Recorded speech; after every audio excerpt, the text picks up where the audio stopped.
अजमेर की सरजमीन पर अल्लाह के वली हज़रत ख्वाजा मोइनुद्दीन चिश्ती रहमतुल्लाह अलैह अपनी तालीम और करामात से लोगों को दीन हक़ की दावत दे रहे थे। उनकी बरकत और दुआओं से कई गुमराह लोग सही रास्ते पर आ रहे थे। लेकिन अजमेर के राजा पृथ्वीराज चौहान को यह बात नागवार गुजरी। उसने सोचा कि ख्वाजा गरीब नवाज रहमतुल्लाह अलैह की ताकत को आजमाया जाए। राजा ने अपने दरबार के मशहूर जादूगर जयपाल को बुलाया। यह जादूगर अपनी मायावी ताकतों और हैरत अंगेज करतबों के लिए जाना जाता था। राजा ने उससे कहा, जाओ, ख्वाजा गरीब नवाज की ताकत का इम्तिहान लो और साबित करो कि तुम्हारी जादुई शक्तियां उनसे ज्यादा हैं। जयपाल ने इस चुनौती को कबूल कर लिया और ख्वाजा गरीब नवाज रहमतुल्लाह अलैह के पास पहुंचा। उसने कहा, अगर तुम वाकई अल्लाह के वली हो तो मेरा मुकाबला करो। मैं अपनी जादुई ताकत से तुम्हें और तुम्हारे मुरीदों को खत्म कर दूंगा। सबसे पहले जयपाल ने आग का हमला किया। उसने अपनी जादुई ताकत से भयंकर आग पैदा की और उसे ख्वाजा गरीब नवाज रहमतुल्लाह अलैह और उनके मुरीदों की तरफ भेजा। आग इतनी तेज थी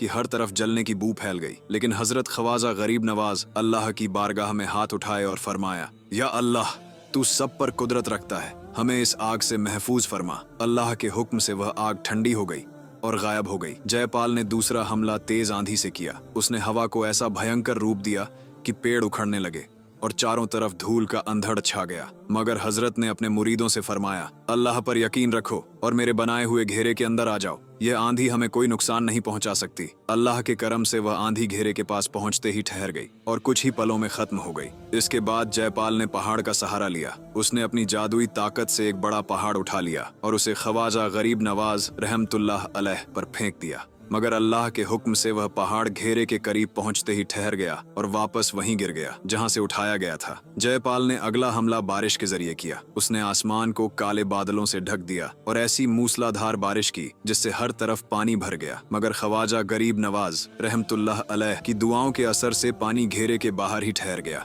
और एक बूंद भी उनके पास नहीं आई। फिर जयपाल ने सांपों का झुंड भेजा। ये सांप इतने जहरीले थे कि उनका डसना मौत का कारण बनता।